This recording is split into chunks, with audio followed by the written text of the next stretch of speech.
बांग्लादेश की राजनीति में सत्ता परिवर्तन के साथ ही दक्षिण एशिया की कूटनीति में नई हलचल शुरू हो गई है।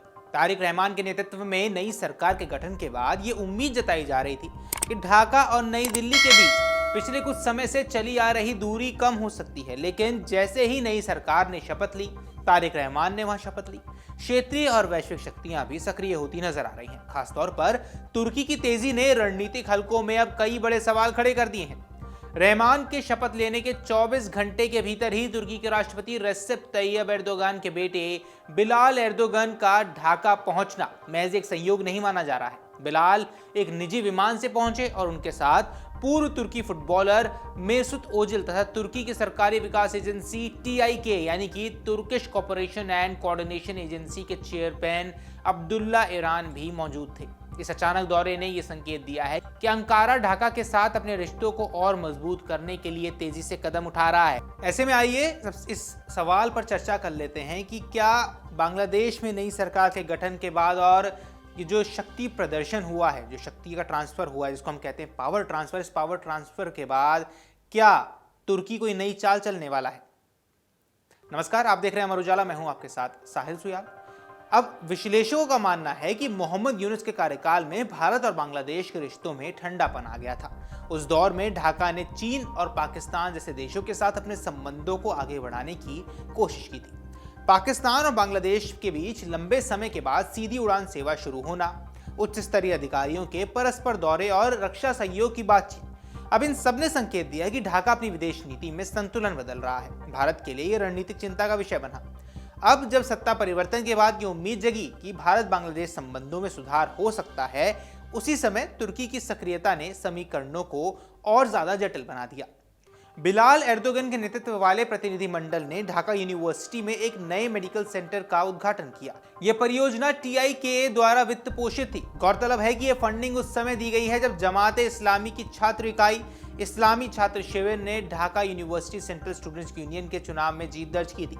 छात्र शिविर के नेता सादिक कायम ने बिलाल की यात्रा को प्रोटोकॉल से परे दोस्ती का प्रतीक बता दिया। ये केवल शैक्षणिक या विकासात्मक सहयोग तक सीमित नहीं रहा।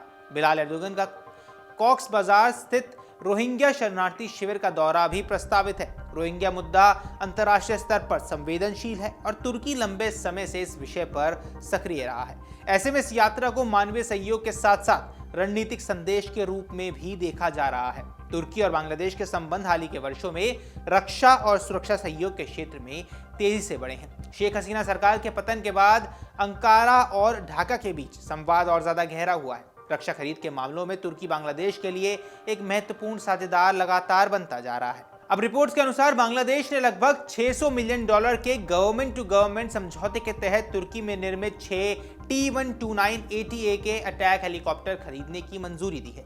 यह सौदा बांग्लादेश की रोटरी विंग कॉम्बैट क्षमता को उल्लेखनीय रूप से मजबूती देने वाला है।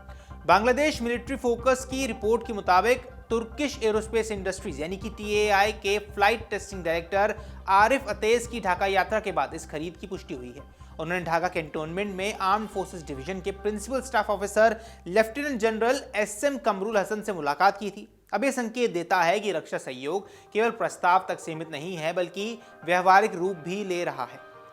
दक्षिण एशिया की रणनीतिक राजनीति में तुर्की की बढ़ती भूमिका को भारत के संदर्भ में भी देखा जा रहा है। तुर्की ने अतीत में कई मौकों पर पाकिस्तान के पक्ष में बयान दिए हैं और कश्मीर मुद्दे पर भी भारत की आलोचना की है। ऐसे में बांग्लादेश के साथ उसका गहरा होता रक्षा और राजनीतिक सहयोग नई दिल्ली के लिए चिंता का विषय जरूर बन सकता है। हालांकि यह भी सच है कि बांग्लादेश अपनी विदेश नीति को बहुआयामी बनाना चाहता है। ढाका की कोशिश रही है कि वह एक से अधिक शक्तियों के साथ संतुलन बनाए रखे। चीन के साथ बुनियादी ढांचा परियोजनाएं, पाकिस्तान के साथ ऐतिहासिक रिश्तों में सुधार और अब तुर्की के साथ रक्षा सहयोग, ये सभी कदम इस व्यापक रणनीति का हिस्सा माने जा सकते हैं। भारत के लिए यहाँ चुनौती ये है कि वह बांग्लादेश के साथ अपने संबंधों को सकारात्मक और भरोसेमंद दिशा में आगे बढ़ाए।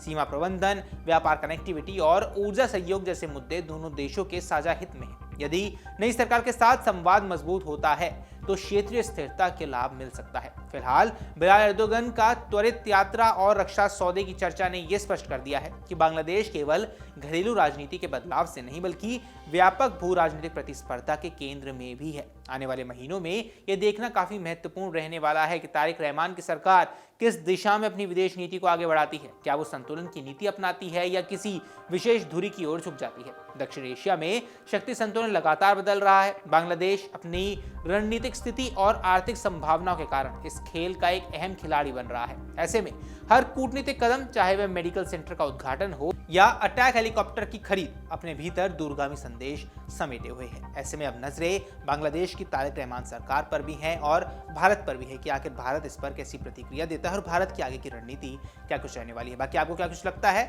हमें कमेंट सेक्शन पर जरूर बताएं। फिलहाल के इस वीडियो में इतना ही। नमस्कार। अगर आप ये वीडियो YouTube पर देख रहे हैं तो हमारे चैनल को सब्सक्राइब कर बेल आइकन दबाएं और Facebook पर देख रहे हैं तो हमारे पेज को लाइक करें।